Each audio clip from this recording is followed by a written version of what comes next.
Hey everybody, welcome back to our Quilt 101 Beginner Series. Today is lesson number 4 and we're just about to start sewing our blocks. We're going to do that a little bit right at the end.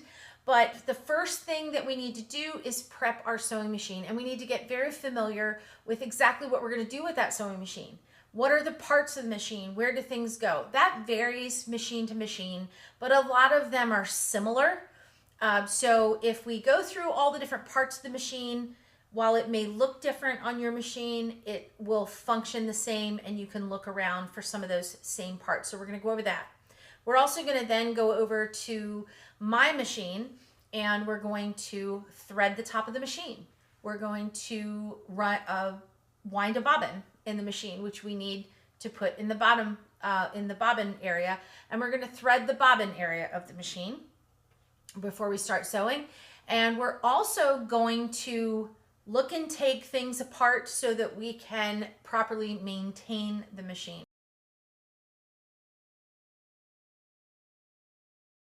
A lot of machines now are oiled by the repair person that cleans and maintains those machines.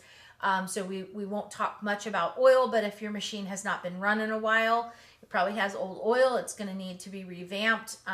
If you want to know about all that, you can head on over to the beginner playlist again and look for how to purchase a sewing machine video. It also talks about acquiring a sewing machine and where to go to get your machine serviced. But assuming that your machine has been properly serviced, we're going to want to clean it, and we're going to want to make sure it has a new needle in it. We're going to need to know how to change that. We're going to need to know how to get in and clean the machine. And mine has been running. I'm about ready to start this project with you. So we're going to clean my machine so we can see how I do it, what tools I use to do it. And we'll get through all of that. And then we're going to look at our block that we're going to do.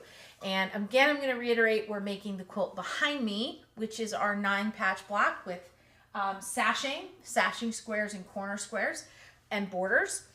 We're doing this completely out of Pat Sloan's book, Teach Me to Make My First Quilt. If you don't have a copy of that, I've linked it in the description box. And basically each description box of the video is just going to be more and more information in there. We're just keeping adding to that description box at every lesson, so you have everything that you need.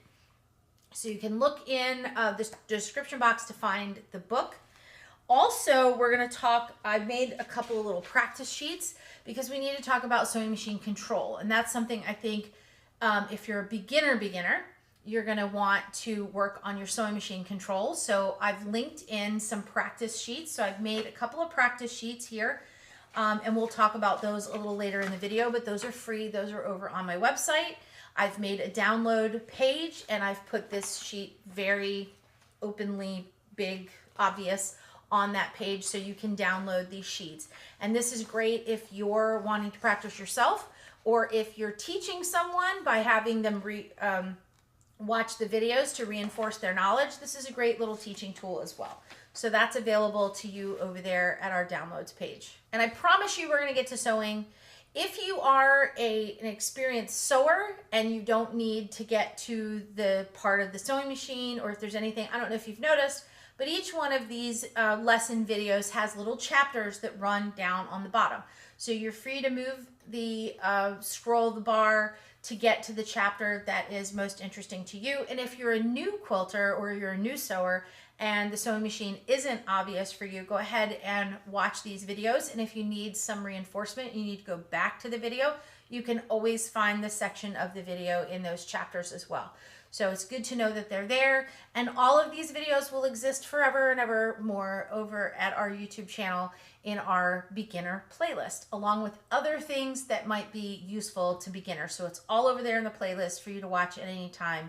And do recommend this to other new quilters. Even if you're teaching a quilter and you think you've got it all covered, it's nice to give them access to the videos so that when they're not in your presence, they have something to go back to and refer to. All right, without further ado, let's get started.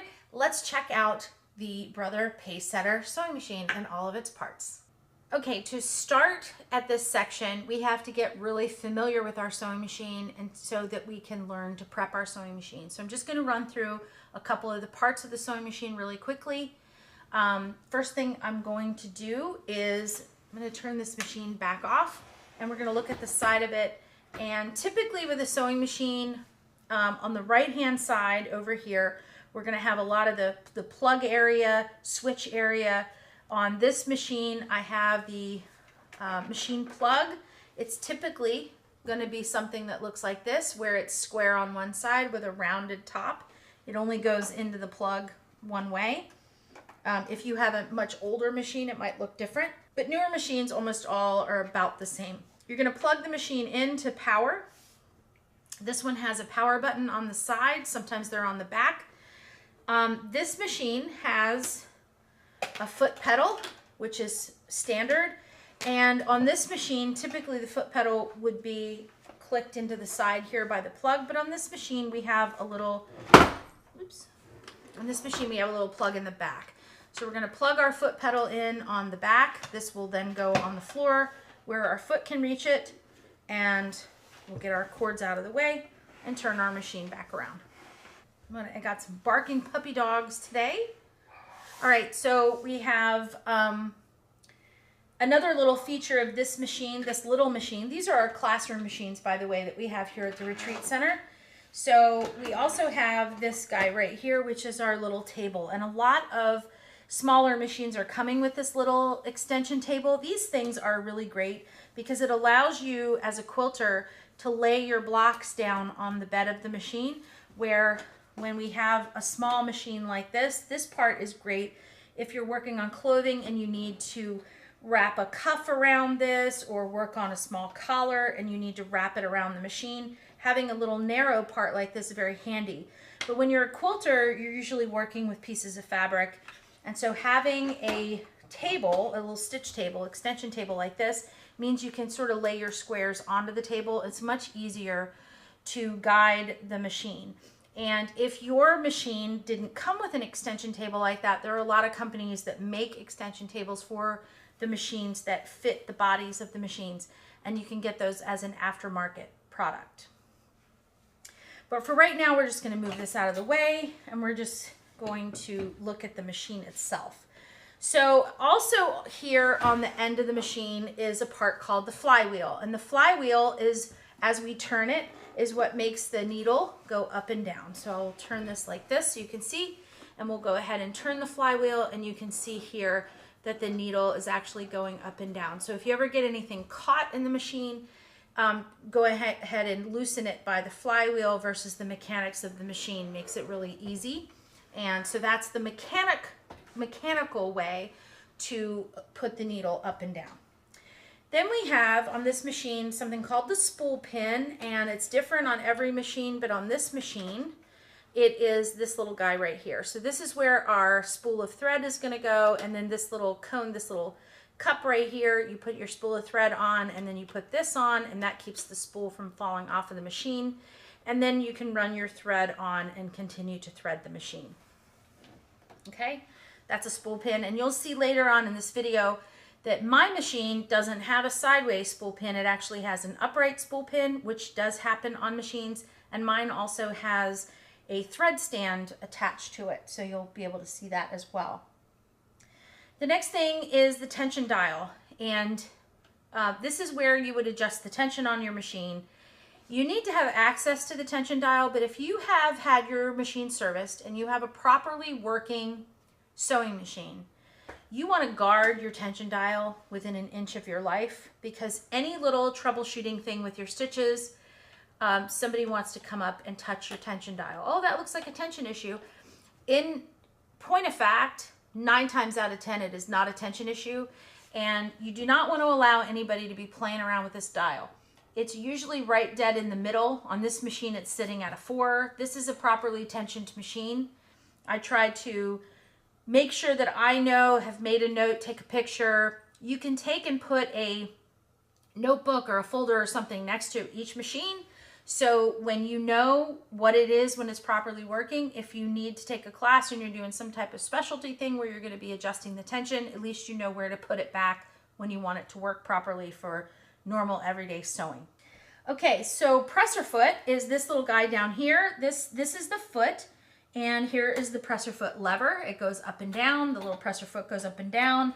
There's usually a low shank or a high shank part here that attaches to the machine. On this machine, very much like my Janome, this is a brother, I also use Janome. If you press the back of the foot, there's a little button on it and the little foot comes off, and mine are attachable feet. So the shank usually stays on the machine unless you have some sort of specialty foot, and you just pop the foot back on. So this is the presser foot lever, that's the presser foot, and in this case, this is the interchangeable foot. On this machine, I just put that foot right underneath there and drop this down. Now it's not working because it knows that I'm trying to show you something, but it just pops down on top of that foot, and when I lift it up, the foot is attached. So that's the presser foot. Let me take that back off and show you the feed dogs. These are the little teethy type things underneath here, and I'm going to turn the machine on. And let's turn the machine on, and I'm going to pop the presser foot out of here for a minute so I can show you something. So this machine actually has a start-stop button, so it'll run without a presser foot on it. And you can see the feed dogs are the little guys, oops, that go up and down. When your needle goes up and down, the feed dogs kind of push everything and do that. Okay, and that's how the mechanism works. So we'll stop that so you can see it. And so those are the little feed dogs. They help you guide the machine. And this area is the bobbin area. It's always going to be like a little lever or a little door or something, and your bobbin goes down in here. That's the bottom thread that you're going to need. And so that's a good little flap right there. That's the bobbin area.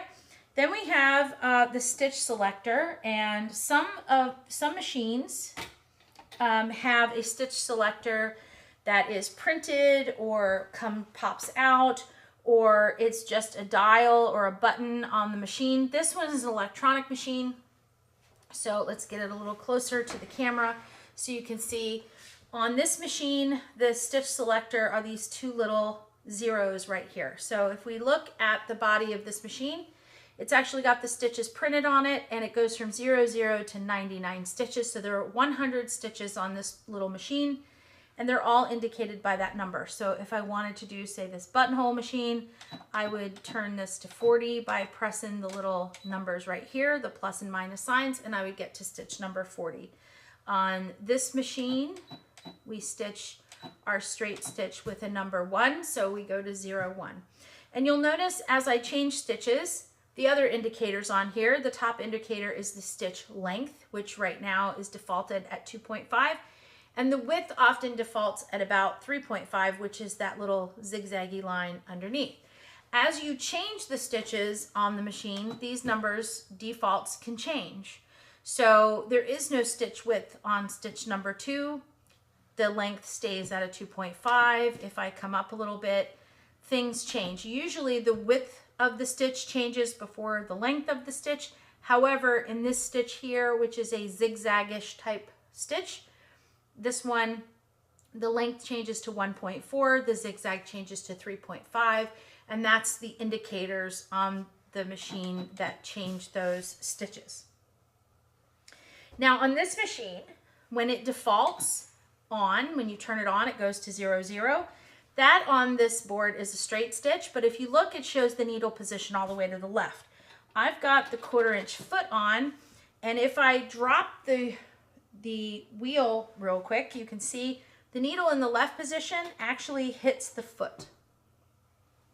So we don't want to do that since we're using the 1/4 inch foot on this machine. We want the straight stitch with the needle in the center position. So that means I want it on stitch number 1. And if I put it to stitch number 1, the needle moves over and it comes right into the hole of that machine. And then when I put the needle down, it doesn't hit the foot at all. That's one of those things where I didn't know that's how this machine defaulted. And it is something to think about when the people who are coming here to visit go to use this machine. It's always important that they make sure they're on stitch number 1. And those are things you need to know about your own machine. Now, other buttons on this machine, we have this little button right here, which is looks like a U-turn. That is the reverse button.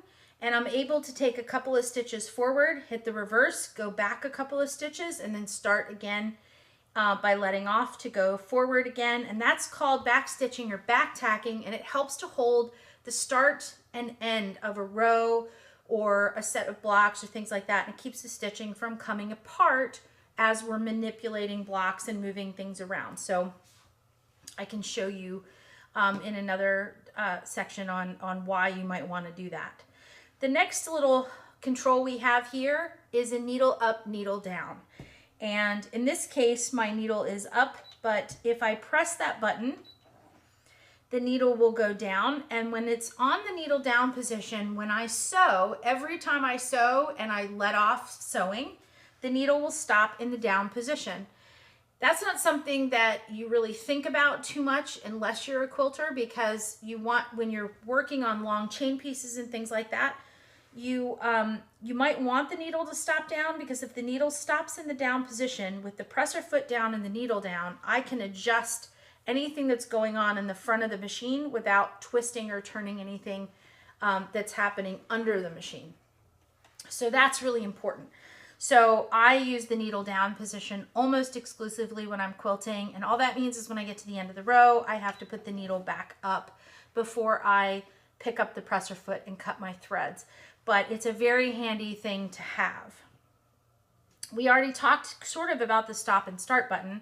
So on this machine, if I wanted to start and stop the button from the top of the machine, I can do that. It'll sew and sew until I'm ready to stop it, and I hit the stop button. But typically, we're going to use our presser foot. So I'm going to plug our presser foot back in, because another feature of this machine, which I also have on my machine, is a speed selector control. So when you're using a machine for the first time, you're going to press on the presser foot. So I'm going to pretend this is my foot here, and I'm going to press on the presser foot. And if I press a little bit, it goes slowly. And if I press a little more, it goes faster. And if I really step on it, boy, does it take off, okay? And that is sort of a finite control that as you press down and up on the machine, you learn to control. But when you're a beginner, that's a really tough part, because when you press on it just a little bit, you feel like it's not really going. And then when you just press a little more, all of a sudden it's going too fast. So as a beginner, when you don't have as much control over your foot, having a little front control makes this really easy, and I'll show you why. If I were to turn this all the way down to low, if I were to squeeze the presser foot to start the machine, it doesn't matter how hard I squeeze on the presser foot, it's only going to go that very slow speed. So it helps you maintain control of your foot. So if I put it up at the halfway mark, and there's anywhere in between, by the way, but it does sort of click in at the halfway mark, then when I press down on the foot, it'll go slowly, but if I press down a little bit, you see it goes faster, but it's not so fast. So let's just say I want to find my place. I can press down on my presser foot, and all I have to do is move this control, and then I can set where I want my control to be the fastest, where I feel most comfortable in my sewing. And then someday I'll be able to move it up, and I'll be able to sew like I were sewing jeans in a factory at super fast if I want to do that. So that's a really handy feature of this particular machine. So we've kind of gone through all the parts. Now I'm going to go through how to prep the machine to get ready to sew. We're going to need to know how to thread the machine. On the top, we're going to need to know how to thread the bobbin, and we're also going to need to know how to wind a bobbin. So let's go do that. And we'll also talk about troubleshooting some very common problems that can happen that can cause you to be very frustrated with your machine. Okay, we're over here at my sewing machine, which is slightly different than our little one that we've been looking at. And I'm going to show you exactly how I go about using my sewing machine to do a few of the first steps. So the first thing we're going to do is we're going to wind ourselves a bobbin. And my bobbin winder is right here at the top of the machine. That's where most of them are. I'm going to take my thread, and you'll notice my thread stand, my little spool pin, is slightly different. So mine is actually a thread stand because my spool pins are upright so that I can use large cone threads. And you're probably not going to have this If you do use cone threads, you can get yourself a freestanding thread stand that sits behind your machine. But this one, my thread stand is actually built into my machine. So I have my thread over here that I'm going to use to sew, and then I have my thread over here that I usually wind a bobbin with.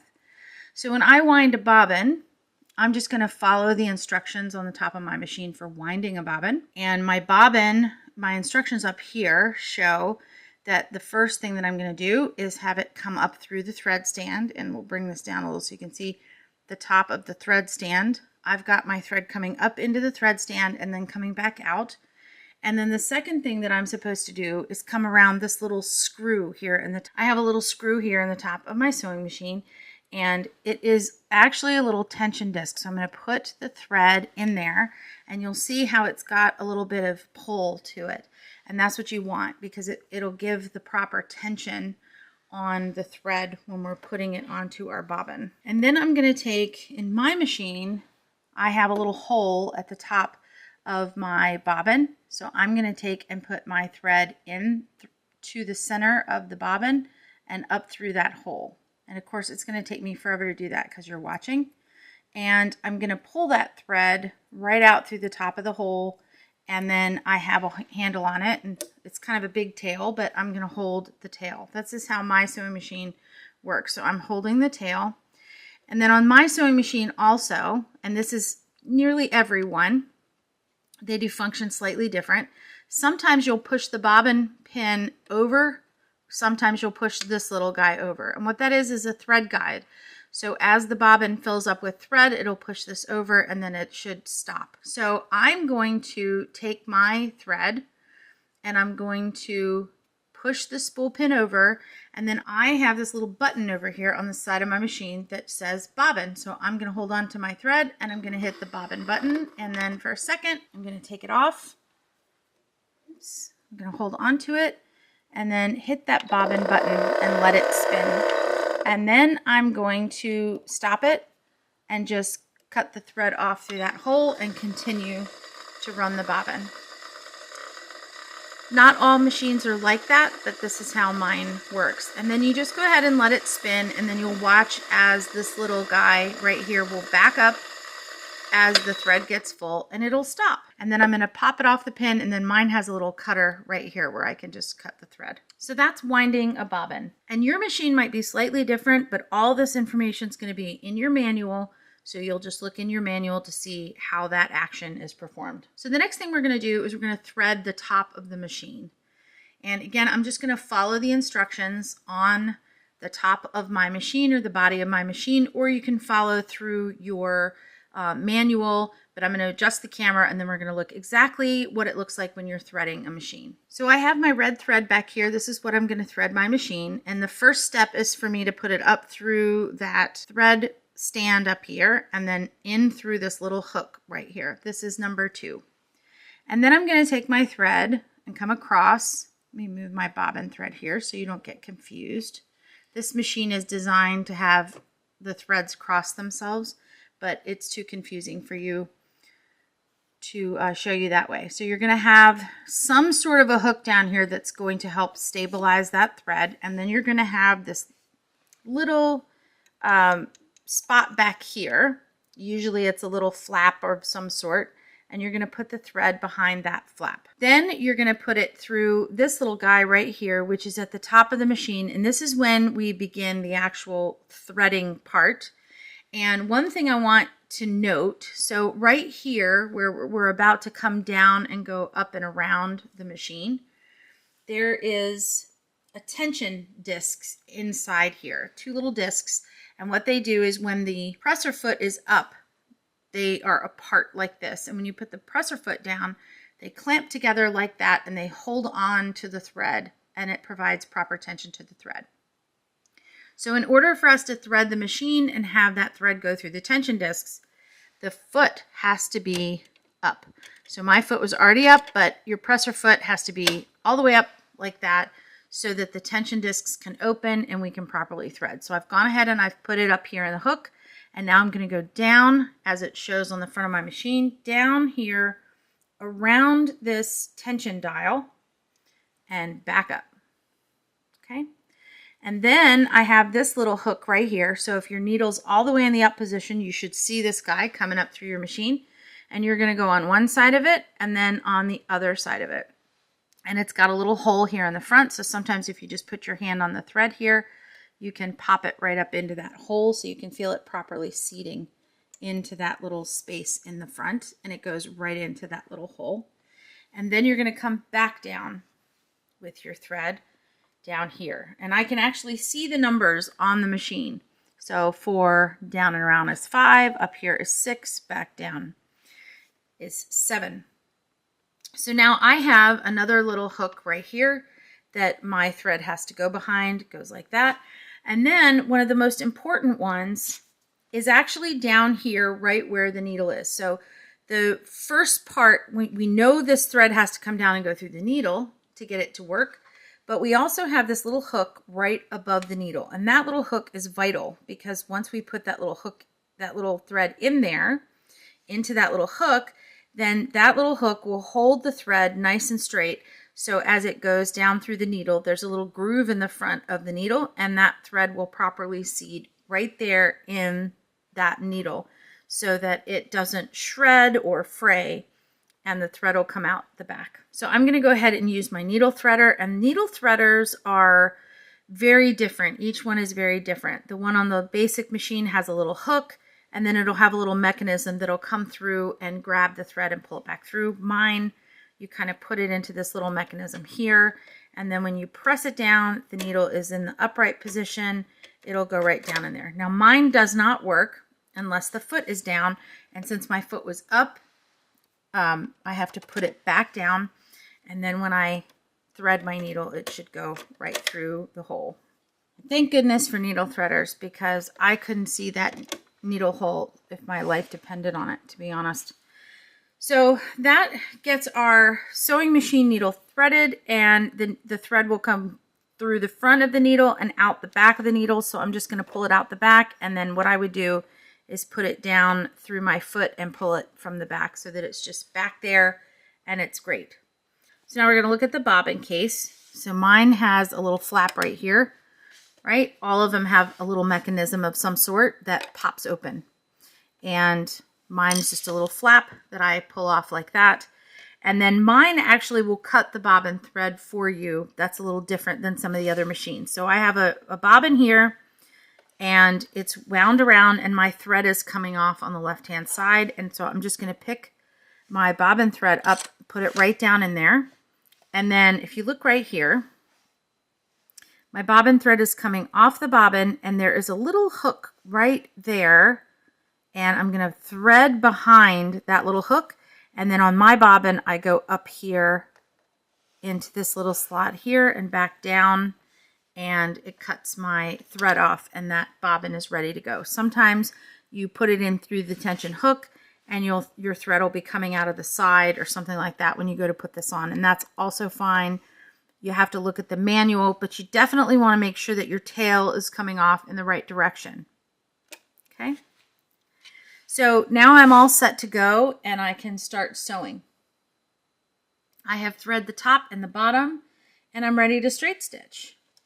So I have black in the bobbin and I have red on the top so we can look at the stitching. And what I have here is a piece of test cloth, which they use to test the sewing machine. It's kind of like almost like a stiff linen, and it's just easy. It's a single piece of fabric that will hold the tension of the thread so that we can practice stitching. So just to practice, I'm going to put my piece of fabric underneath here, put the presser foot down, and then I'll go ahead and either hit the start button on my machine, or in this case, I'm going to use my foot pedal, and I'm just going to start driving the machine forward. Okay.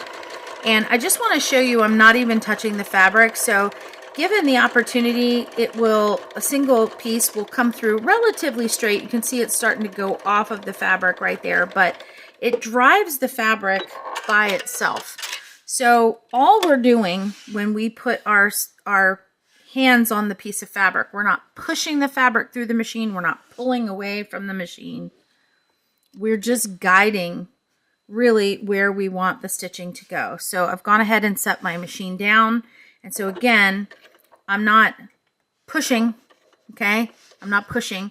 I'm not pulling. I'm not tugging, because if I tug, I'm tugging right now, and I'll show you what happens when you tug on the fabric.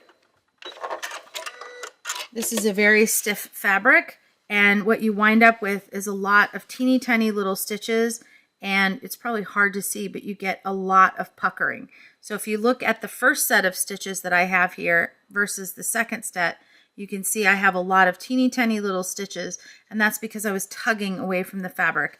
And if this fabric was not stiffened like it is right now, you would see lots of little puckers on there as well. So you don't want to pull, you don't want to push. What is my role? My role is to hang on to the fabric with very loose hands, and all I'm trying to do is guide the fabric so that it's not going this way or that way, that it's just going really straight right underneath the needle and exactly where I want it to go, okay? That's how you want to approach this, okay? And then you're going to want to set your 1/4 inch seam so that you know exactly what you're sewing. So there's a little bit of controlling of the speed itself, driving the machine, using the foot pedal or the start and stop button. You just really want to guide everything through the way that you want it to go. Now, for control and practice, I've developed a couple of sheets, and I'd like to show you. So here are my driving practice sheets that I made for you so that you could practice your driving. And the first one here, let's get it in the camera.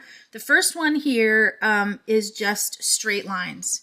And so here are a series of straight lines where you can put these right under your needle, and you can practice just driving the machine straight. And what you want is something that looks like this. So if you look at the first set of stitching I've done here, I followed the line. And the second set of stitching, I let the machine drive itself.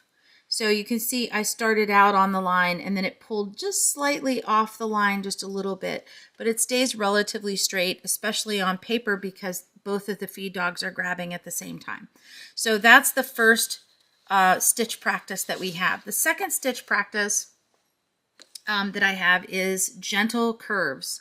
And the idea here behind the gentle curve is not to follow the exact curve as it is, but to practice turning a little bit back and forth so that you get a gentle guide.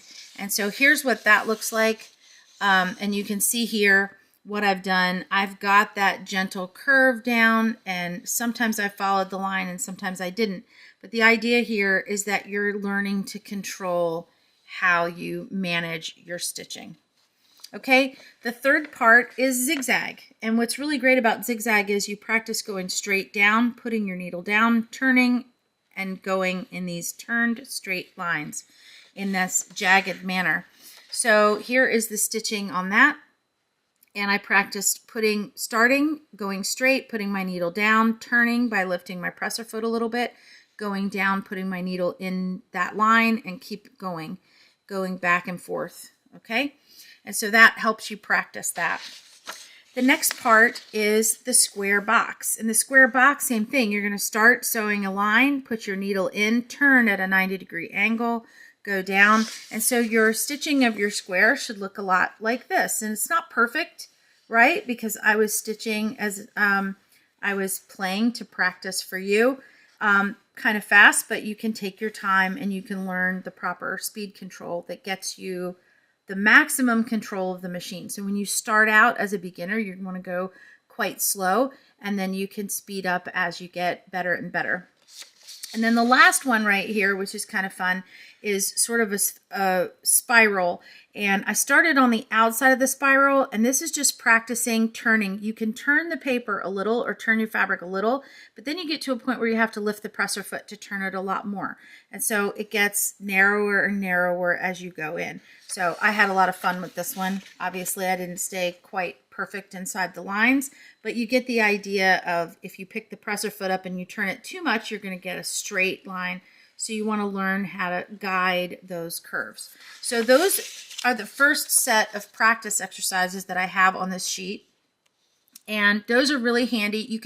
I'll put the link in the description box of where to go to get the 2 practice sheets. They come as a PDF file, and they're on the download section of my website at cabinquilters.com. So you can go there, click on the menu, and hit downloads, and you'll see them there.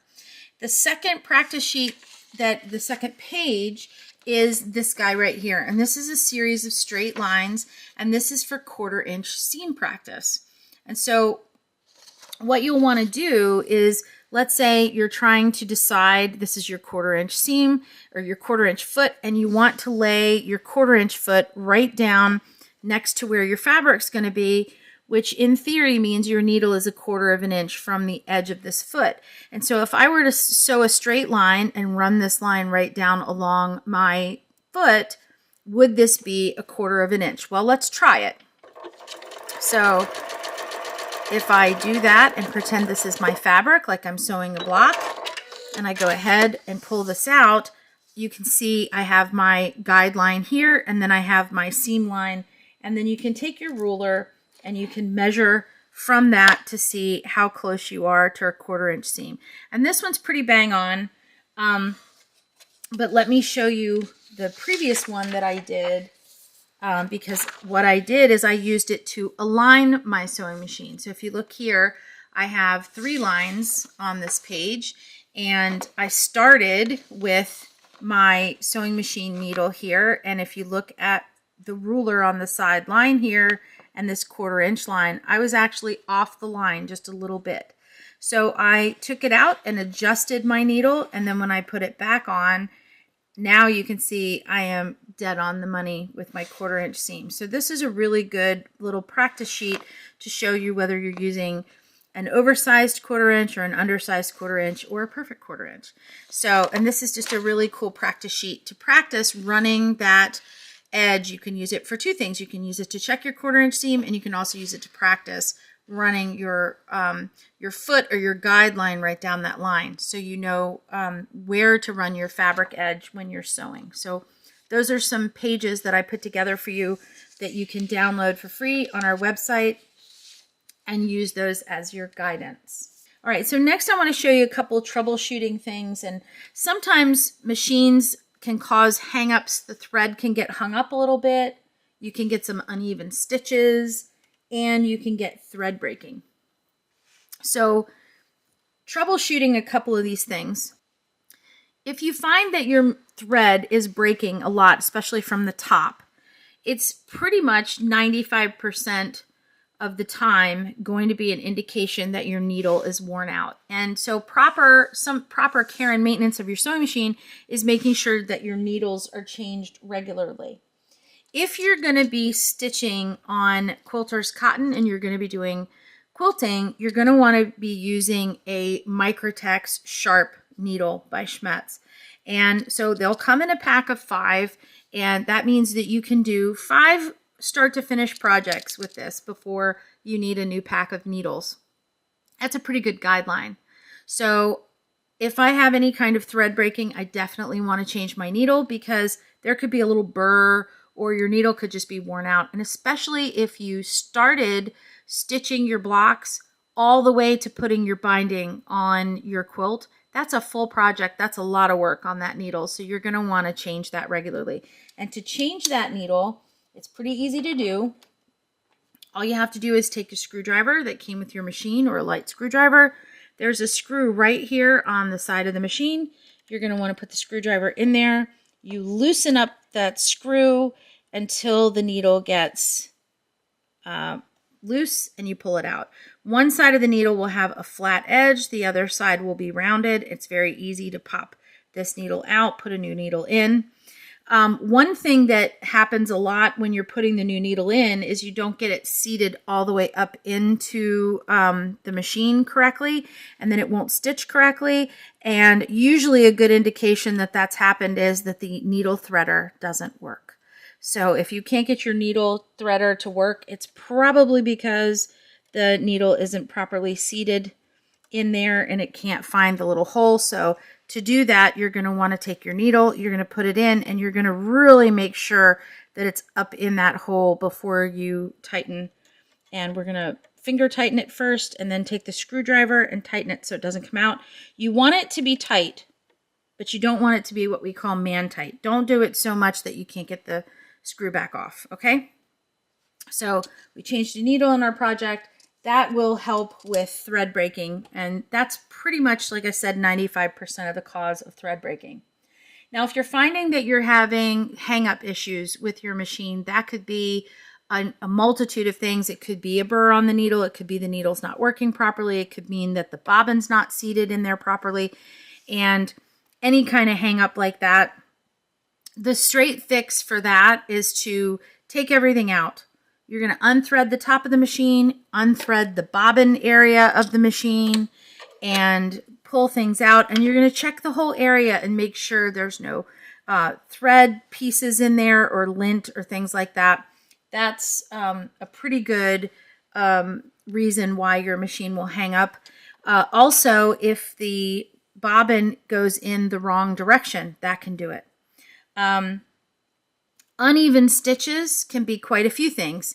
Bobbin in upside down. So if I'm putting my bobbin in and I want the thread to go this way, if I accidentally forgot and I have the thread going the other way, let's do that and we'll see what the machine does. And hopefully I can get it to do something wacky. Let me get that threaded again. Back underneath here. Okay, so let's put that, we put our bobbin in incorrectly, and we're going to run the machine and see what happens.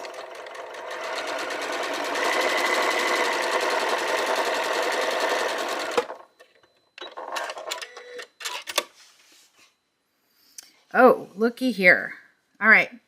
So I put my bobbin in wrong, and what I'm getting is, I don't know if you can see, but we have black on the back. We have black in the bobbin, and we have red on the top. And what I'm seeing with this stitch is, first off, I'm seeing a lot of little black dots on the top. I also see this whole edge right here has pulled up. So there's tension issues and everything like that. And that's just because we put our bobbin in wrong. So if I were a stranger and I came up to your machine and you said, I don't understand, why is it doing this? It looks very loose on the back. It's got a loop here. What happens is a stranger will look at this and say, oh my gosh, you have tension issues. And then they're going to want to come over here and start messing with the dials of your sewing machine. The chances are it's not tension, and very, very rarely do I ever mess with the tension on my machine. The only time you want to do that is if you're doing something special. If the machine is in proper working order and everything is good, just don't even touch the tension dial. It's unnecessary. So when I see something like this, that's an indication that something is threaded incorrectly and it's just not working. So before I go touching any dials and getting anything out of whack, I'm going to go into the bobbin and I'm going to make sure that the bobbin is proper. Okay, and it's not. It was upside down. So now I'm going to simply put the bobbin back in right side up. Okay, make sure this is out of the way. Okay, and then I'm going to just put my sewing machine back together and stitch again and see what happens.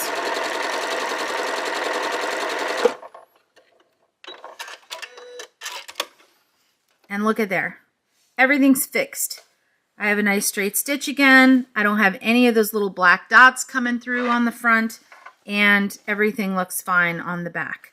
So you can see just by having the bobbin in incorrectly, it caused a whole bunch of problems and wreaked a whole lot of havoc that was very easily fixed by turning the bobbin around. So now I'm going to talk to you a little bit about sewing machine maintenance, and where our care and maintenance when we're using our sewing machine is super important.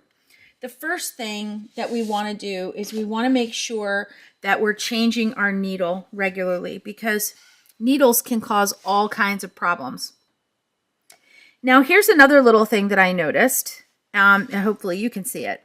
All the little stitches that I have here, every now and then I get this little skew mark, and it looks like they're kind of cockeyed a little bit, and they're not quite super straight.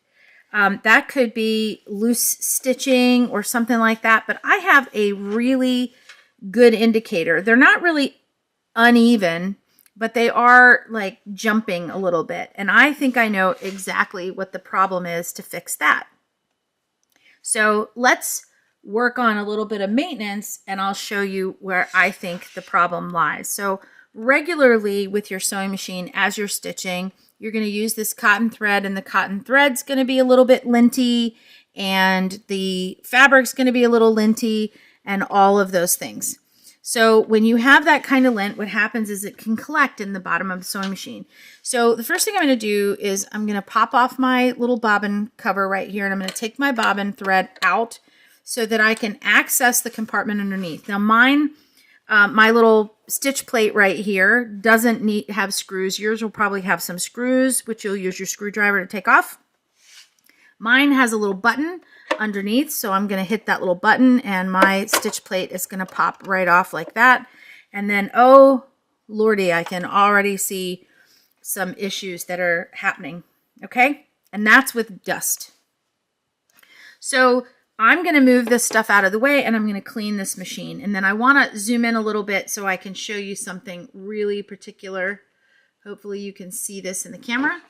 All right, I'm going to get you in closer to the bobbin case area so you can see. Okay, so what I'm going to do is I'm going to remove my bobbin case so I can get to everything that's going on underneath. And I want to point out, taking a picture now would be a really good idea so that you have this as a reference later. There is a little red dot here on the machine, and there's another little red dot right here on the bobbin case. And those two should line up when you go to put them back into the machine.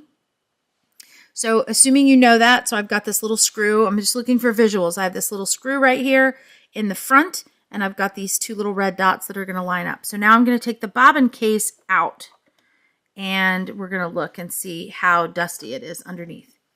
And then I'm going to use a series of tools, and there's lots of things you can use. I don't want to use anything metal in here because there's a lot of little levers and springs, and they're all metal like this one right here. And we don't want to bend it or take a chance of breaking it. So we don't really want to use metal in here unless we have to.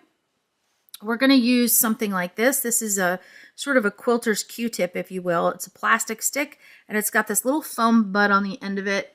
And that is for removing lint from your sewing machine, and not a Q-tip, because a Q-tip can create more lint, but we're going to use this little spongy thing. And that little spongy thing is great for just coming in here and reaching into little holes, and then look, oh my gosh, look what's happening. So I'm going to come in here, and I'm just going to wipe it around and touch different surfaces in here, and it'll just cling to this little cotton thing. And it'll pull all of this linty stuff up out of here and get rid of it. Now, if you see back here where my thread cutter is, I saw a little piece of thread there earlier. Let's see.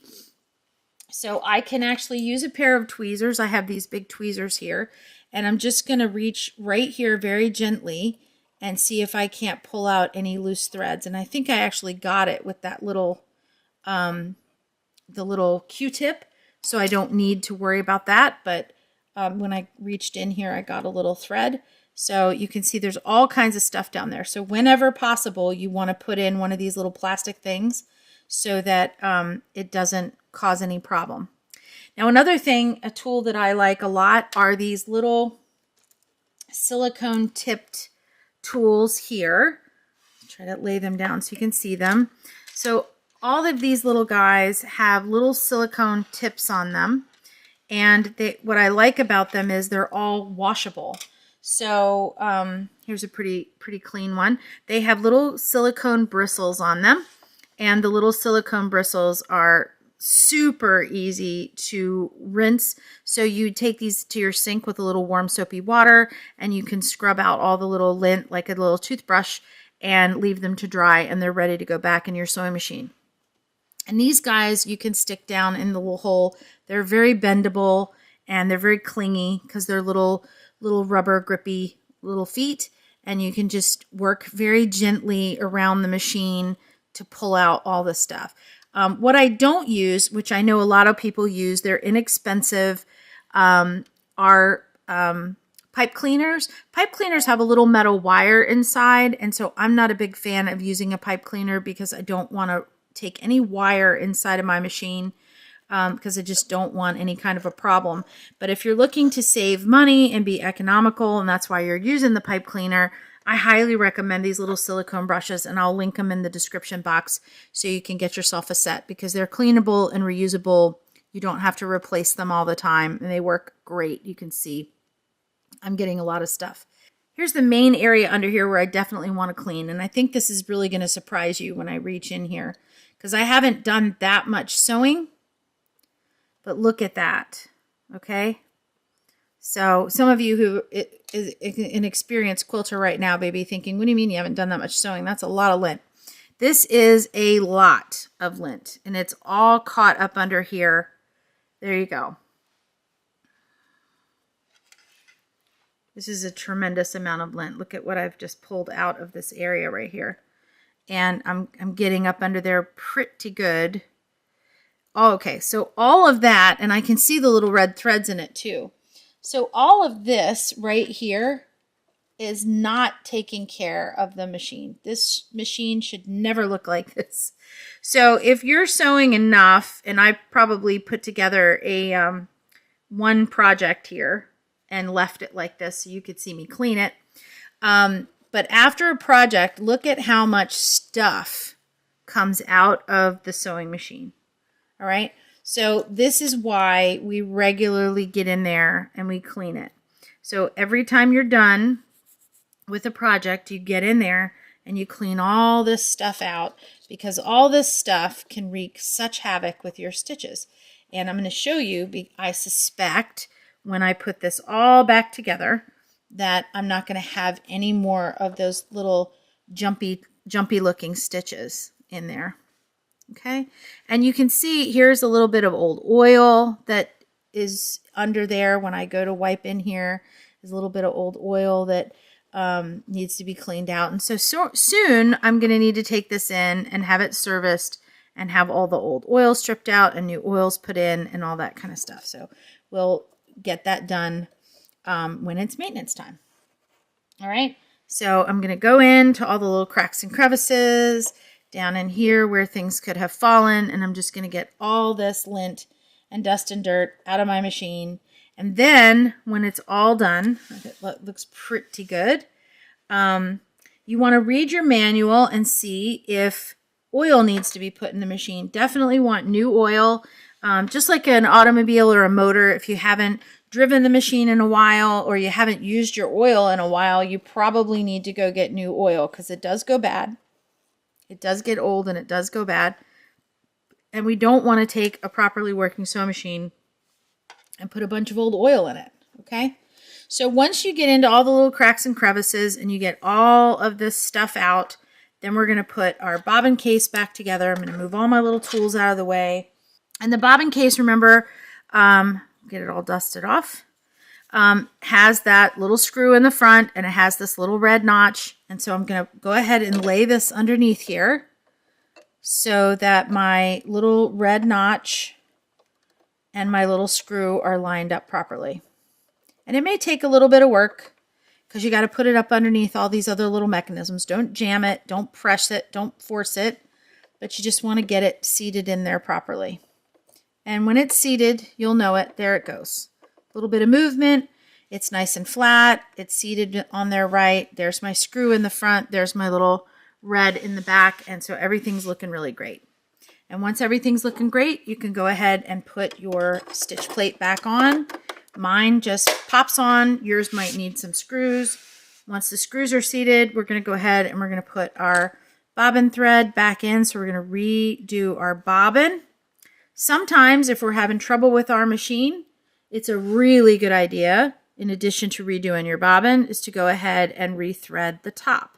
So anytime you're having any kind of issues where you feel like you need to get into the bobbin case, or you need to readjust or rethread, it's a very good idea to go ahead and rethread both the top and the bottom. And let's face it, it only takes me a second to thread the machine, so it's completely worth doing that, because it only takes me a second, and it'll save you a whole lot of seconds when you're doing your project. I'm going to put my foot down, and then we're going to drive the machine and see what the stitches look like now. I think you might be totally surprised. So there's my pretty little stitch, And I think, where's my last one? This is the last one I think I did, and I can see a little bit of a difference between the jumpiness of these stitches and the straightness of those stitches. And that can all be the result of just not cleaning the machine. So it's good that we did this little test piece so we could look at it. So there we go. Those are some troubleshooting. So the biggest troubleshooting things that we can do for our machine, and the things that solve probably 95% of all issues with beginners, is if you're having any kind of issues, you're going to want to change your needle and you're going to want to rethread your machine. And I mean rethread top and bottom. So once you make sure that your bobbin is threaded properly and the top of your machine is threaded properly, you should be pretty good to go. And I've got this little thread back here that just is not wanting to play nicely. So just make sure that your machine is threaded properly top and bottom and is nice and clean, and that your needle is new, and you should be able to solve a whole bunch of problems. And I mean, we all get frustrated about that, especially if I just put in a new needle not too long ago and I think it's fine. But honestly, taking that couple of seconds to take the thread out, rethread, and rethread the bottom, it almost solves literally 98% of the things that I encounter. The other thing I wanted to show you is when I go to rethread my machine, I always cut the thread from up here. Now, my machine is a mechanical machine, and it doesn't seem to have as much sensitivity to pulling back through the machine as other machines. But underneath these shrouds are lots of little screws and parts and things that are fine and can break really easily. So you definitely don't want to pull backwards if you might catch something incorrectly, especially if something's not functioning right. If it has a little knot on the end of it and you go to pull backwards, you can damage your machine. So always cut the thread back here and pull it straight through from the needle, and that will avoid a lot of those types of problems. And then as quickly as I can, I will rethread this machine and we'll move on with our day. So you can see just how quick it is to thread it. All right, it's threaded that easily. And so as you can see, it's well worth just going ahead and rethreading it when we're ready to go. Okay, the next thing we're going to do is a little test project. So I'm going to go ahead and test my machine by taking 2 squares of my fabric that I'm going to use for my blocks for my butterfly quilt. And I can see that this is a tone-on-tone pattern. I've got little rosebuds on the front. On the back, I do not have that. So this is the right side of the fabric. This is the wrong side of the fabric. And then you can see on this side my little gold butterflies on the black. They're not really existing on the back. They only exist on the front. So I have the 2 right sides of the fabric right here. And I want to sew them together like so. So in order to do that, I'm going to lay them right sides together. So if I want to sew down this side, I'm going to lay this piece on top of this piece. I'm going to line up the corners of the fabric of both squares like so, and then I'm going to put it underneath the machine. And I've tested my machine right here where the edge of the foot is my 1/4 inch seam. So both of the pieces of fabric are lined up. I'm going to run the fabric along the edge of my foot, and I'm just going to stitch. All right. And then get that done. And as you can see, I have a really beautiful red 1/4 inch seam going right down the black, and the black right down the white right here on this side. And so when I open it up, I'm going to have a nice, pretty, nice locked seam. Everything looks great. And that's my test. So all the stitches look super pretty on the fabric, and actually look nicer on the fabric than they do on my single layer of test cloth. So that's good. And you can see everything nice and defined on the fabric. So we are good to go, and we're ready to start sewing our pieces together. All right, we're at the end of our video. I hope it was super helpful. All right, I hope you got a lot out of this video. Our next video, lesson 5, we're gonna sew a little bit more. We did get to touch on a little bit of sewing here in this video just to test our 1/4 inch seam. In the next video, we're gonna sew all of the parts of our blocks together. We're going to learn to press. We're gonna learn how to pin our rows together so we get nice, even, crisp blocks where the squares all match. And then we're gonna move on to the next step in our quilt. And I hope that you're getting a lot out of the video. I just, go back and watch what you need to watch and scroll through what you don't need to scroll through, but all that information's there. So again, in the playlist, you can find all the information. Every description box has a running set of information and links for you to go find. Over on our website, on our downloads page, you can download those practice sheets and you can just sew right on the paper. So you can print as many of those as you want. You can download the files. And I think it's really handy. It's good to practice your control, especially if you haven't stitched in a while, or you've done close or curves, or you're finding that you're not happy with how you're stitching. Maybe you start out at a 1/4 inch seam, but it gets a little narrow, or you're getting a little wavy in between.